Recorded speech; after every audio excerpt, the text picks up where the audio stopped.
All right, the battle lines are drawn. Todd. Is it Todd Frazier, former Met? Can only hope. Is it Todd Bridges? Former child star? What you talk about, Willis?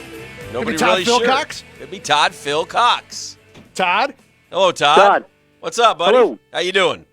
Doing good. How are you guys doing? Good, good. You've won a prize just for being the guest Guggen judge. Now you will do your thing, judge. Both Jeff and I will offer up our opinions. You will say winner Dan, and we will move on. That's the plan. No pandering. No pandering. Panders. Not Are you pandering. asking me a question? I'm sorry. I was eating my breakfast. I was eating my breakfast. Thank you, That's a Todd. classic. Let's get it on. Let's do it. By the way, Todd, for his efforts today, is going to take home a family 4-pack of tickets to go party down at the St. Augustine Celtic Music and Heritage Festival. Heck yes, he That is. comes up in a couple weeks. Saturday, Sunday, March 12th and 13th down in St. We Augustine. really enjoy should that. up this ante and give away a kilt with it.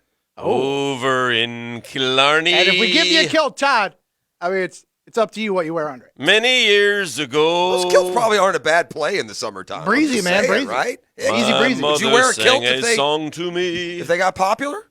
Would I wear a kilt? Yeah, sure. Summertime, get a Let little that thing breeze. air out. Get gusty, Yeah, man. be Get awesome. gusty. Woo. Woo! All right. Sorry, ma'am. There was a breeze. Just it. Apparently, Drew likes to wear dresses.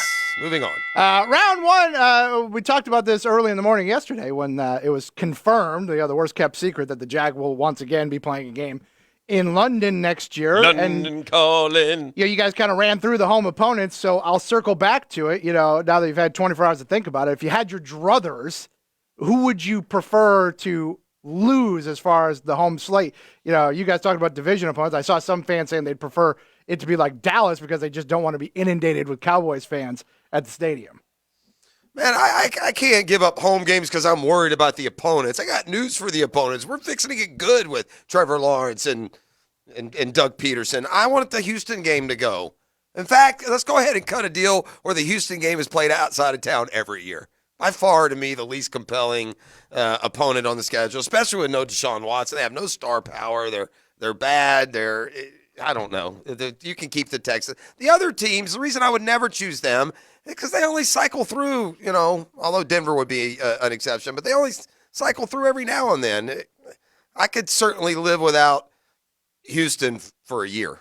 Would prefer to. I want to beat that Houston ass here. I don't like Houston. Wow.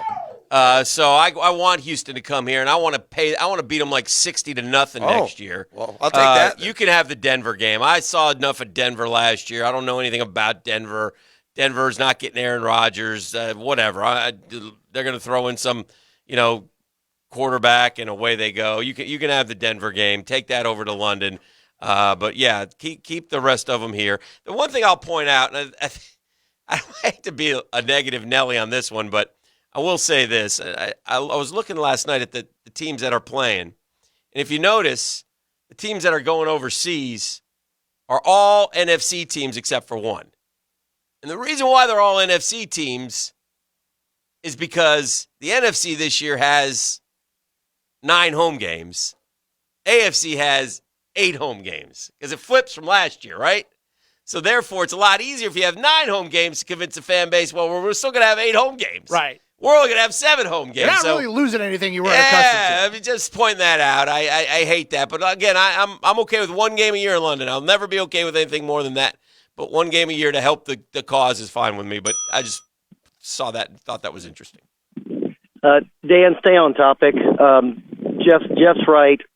Take the low game, put it away, bring the other marquee games here. Winner, Jeff. Round 2. to. Wow, chastised by Todd. Told you to stay on topic. Contempt. Found you in contempt of court. Round 2. Won't take much, will He it? looks Well, angry. he's bubbly. Ooh, Yeah. It's simmering. I know those eyes don't lie, man. Two games left. Nobody knows them like I do. Nobody's seen them flash. Perhaps family. That's it. Two in the whole world. 2 regular season games left for your Florida Gator basketball team, guys, including tonight. They're at Vanderbilt. That's an 8 o'clock tip. I looked at the Vegas line. That is listed. It says PK, Jeff. It's a pick 'em. That's a pick 'em game. Yeah. So where are you at confidence meter-wise going in these final 2 for Mike White's Gators? I have 0 confidence tonight. I don't feel good at all. I'm hoping for a win because I have a stake dinner bet.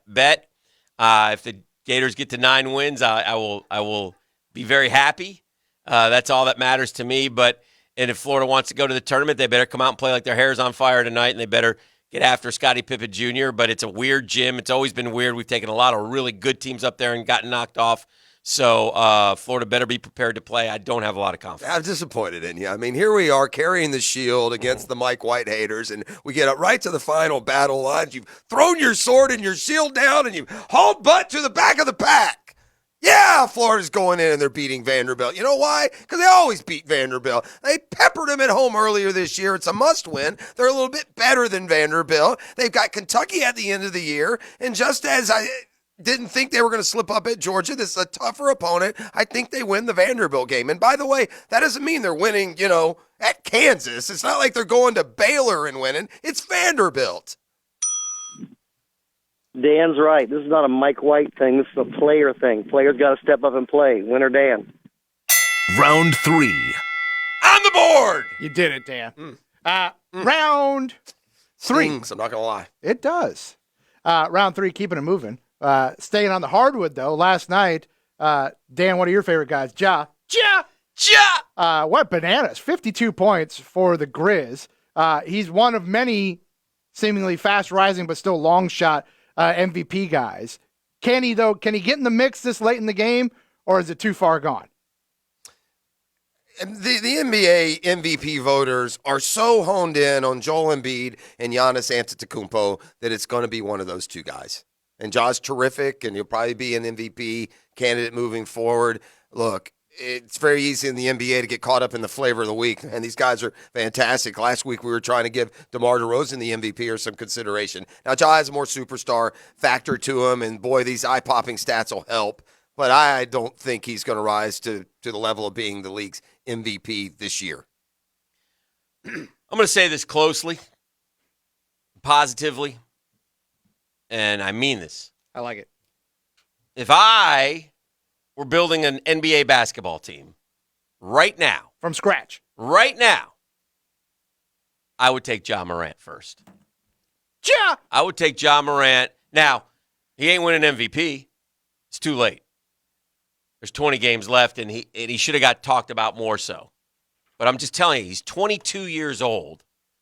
I would take Ja Morant over anyone else in the NBA if I could have one guy going forward to build a team around. I'll leave it at that. Nah, Jeff's right. They've already got their guys. Ja's great. Winner Jeff.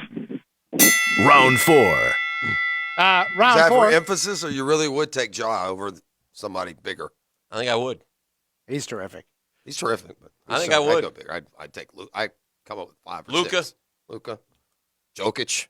He's a young guy. Yeah. I I don't know. know. Big guys in Embiid. I'd take Ja. Embiid's good. Giannis. Yeah. Anyway. I'd take Ja. DeRozan. Well, those guys are all better than Ja. Now, they may get there, but Round 4. Ja! Our long national nightmare may be ending we have soon. a lot. I've determined this. We're a scary show. We have a lot of long national nightmares that A lot of them. eventually come to a close right here during our discussions. They went into the wee hours last night, Dan. Went to 2 a.m. Your boys. Labor talks. They've extended the deadline in hopes that a deal will get done today and avoid cancellation of regular season games. So do you also have hope that a deal will get done today? I don't trust those bastages as far as I can throw them. I don't trust them one bit. I don't trust them at all. The logic should prevail, but they're illogical group. They're illogical on both sides. But if they blow this one, it's an all-timer. It's an all-timer. But I don't trust them one bit until pen is down on paper and signed and sealed and delivered, and away we go. I don't trust them. What's the question? The question is, do you also have hope that a deal will get done today?